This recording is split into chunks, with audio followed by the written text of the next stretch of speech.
Friday and it's March 27 and it's our last day in Japan. Ayun na nga guys, last day na namin ngayon. Then, naka-check out na rin kami. Pero babalik pa ako sa room kasi ifo-full tour ko kayo. Ayun. Bali, itong room namin pala, ang name niya is Hotel Via Inn, Shinsaibashi. Nabuko siya through Agoda. Check ko lang kung magkano, wait. Check natin sa phone natin. Ayun guys, it's 12,007 pesos.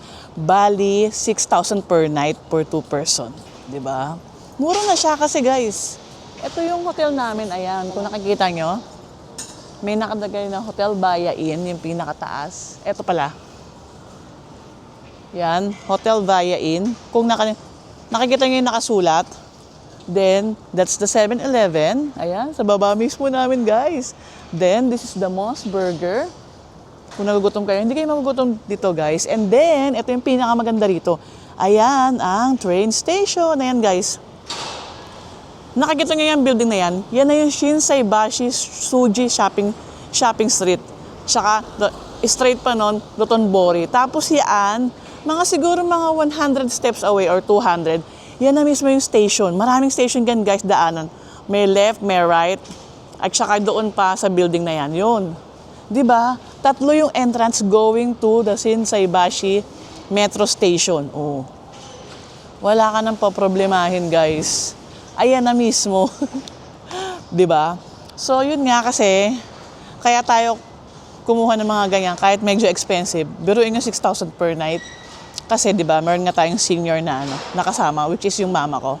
So, this trip talaga is for her. This is a senior-friendly trip.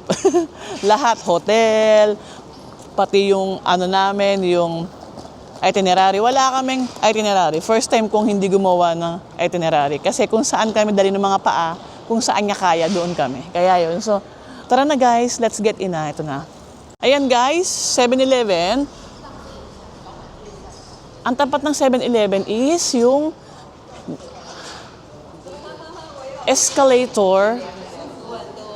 elevator going to our hotel mismo. Ayan. Hotel Via Inn. Di ba? Ayan na. Ay, touchless siya guys, oh. Ayan pa rin yung maganda rito. Hindi mo na kailangan na hawakan ko. Kasi di ba nasanay tayo ng hinahawakan. Ayan guys, ipo-point mo lang din, mapipindot na siya. Ayan guys, pagpasok nyo, going to the reception muna kayo. Yung 3rd floor. Ayan. Ito na guys, yung reception. Then, ayan, yung lobby. Pwede kayong tumambay dyan habang naghihintay kayo, or pwede rin kayong kumain dito, daling yung mga pagkain. Tapos, eto guys, meron silang breakfast. Hindi kami nag-avail, so huwag ka tayong pumasok. Tapos, eto yung kanilang check-in counter. Ang galing guys, super high-tech na talaga. Ayan ang check-in. Parang self-check-in yan, pero meron din mag-a-assist. Ang galing, di ba? 24 hours yung front desk. Ito yung front desk, ayan. Tapos, meron silang vendor rito. Pwede kang bumili kung tinatamad ka ng bumaba, pero sobrang lapit lang naman, di ba? Then, may microwave. Of course, pwede mo yung gamitin. Then, this is locker. Ayan, guys. Pwede mag-locker dito. Libre yan, guys. Ayun yung mga namin luggages. Kasi nag-check out na kami. Check-out time is 10 a.m. So, sayang naman kasi, mamamasyal pa kami, shopping konti, kasi mamaya pa naman yung aming flight, 7 p.m. So, tara. Ito is a CR. Then, punta na tayo sa mismong room natin. Let's get in. Tapos guys pala, same din. Kukuha ka rin ng mga toiletries dyan. At saka yung mga kailangan mo, yan. Ayan. Kompleto na yan. Tignan mo yung social UCC, yung kanilang coffee, tea, ituwen, yan, creamer, everything you need, andito na. Kuha lang kayo ng enough. Kaya yun. So, let's go. Of course, touchless button again. Ayan guys, papunta na tayo sa room natin. Ito pala yung by floor. Ayan. Yun na ngayon. Very simple lang tong room na to, pero functional and malinis. Ayan. Diba? Yun nga sa reception, 3rd floor. Nandun yung front desk, guest lounge, and guest rooms. Yun lang. Tayo sa 10th floor. Ayan guys, ang kanilang alley. Ang ganda, no? Oh, kitang-kita nyo yung room number nyo. Ewan ko lang pag nagkamali pa kayo ng pasok dyan. Di ba? Kitang-kita. Dito kami sa 1011. Tara, let's get in. Walang maliligaw dito guys. Walang magkakamaling pumasok. Ayan. Walang dahilan. Kasi tignan nyo ang number, ang room number. Tara, pasok na tayo. Ayan. Ayan guys, pagpasok mo, parang same sa Kyoto lang din. Of course, merong salameng. This is my OOTD. OOTD. Tapos of course, ito yung deodorizer nila. Ayan. Para sa room. Pagpasok mo, CR na agad. Ayan. May bathtub to guys, ayan o. Ayan. Okay din siya, maganda. Kompleto na rin guys. May body wash, conditioner, and shampoo. Ayun. Tapos may face and body soap. Oh. Tapos of course, may baso. Merong dryer sa buhok. Of course, malakas ang tubig. May hot and cold. And of course, ito ang favorite natin. Japanese toilet. Style siya.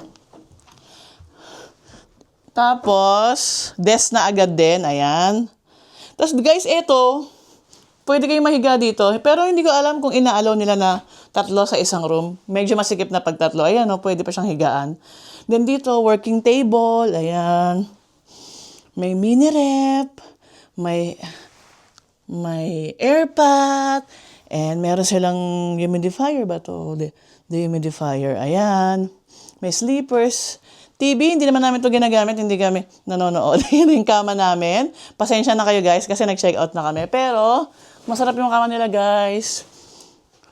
Yung kama, okay siya. Hindi malambot, hindi rin matigas. Yun lang guys, super simple lang. Tapos guys, ang daming saksakan. Ayan, 1, 2, 3. Meron pa dito sa gilid, ayan. Tapos meron pa sa higaan. Yun. Tapos, ito yung view mo sa labas. Ayan. Mga building. Ayun lang guys siya. Yun lang siya guys. Sobrang simple lang. Pero functional nga siya. 'Di ba? This is just a quick tour. Ayun. Grabe, nakakapagod. 'Di ba? Okay din dito guys. Tapos yung mga katabing hotel nito is mura lang din. Halos magkakasame lang sila ng price. Para kasi nakita ko, ito yung pinakamalaki compare sa iba, tas medyo pasok sa budget, di ba? Ganon. Siyempre, nag-search muna ako ng bongga, since kasama ko nga si mama, kailangan komportable. Kaya yun, ay, napagod ako guys. Ayun lang ang ating mini tour.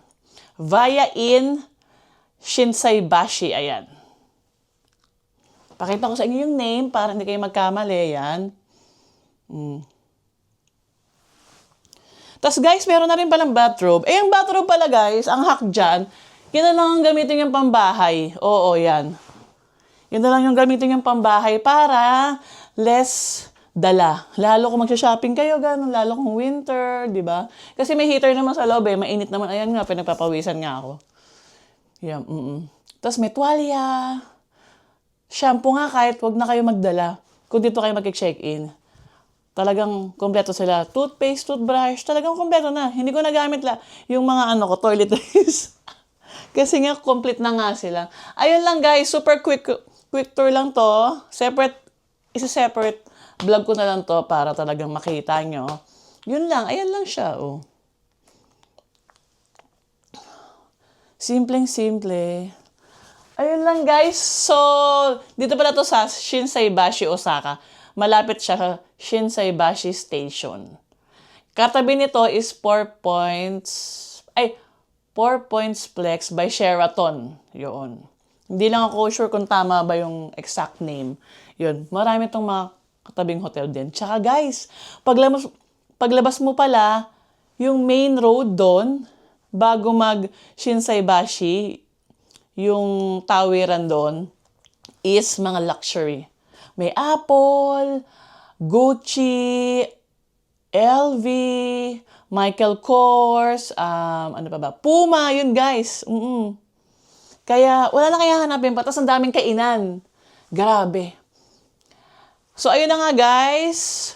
Dito na muna tayo kasi lalabas na kami. Then, hindi ko alam kung makakapag-vlog pa ako. Baka lang i-enjoy yung last day. Kasi shopping talaga guys, marami pa akong kulang.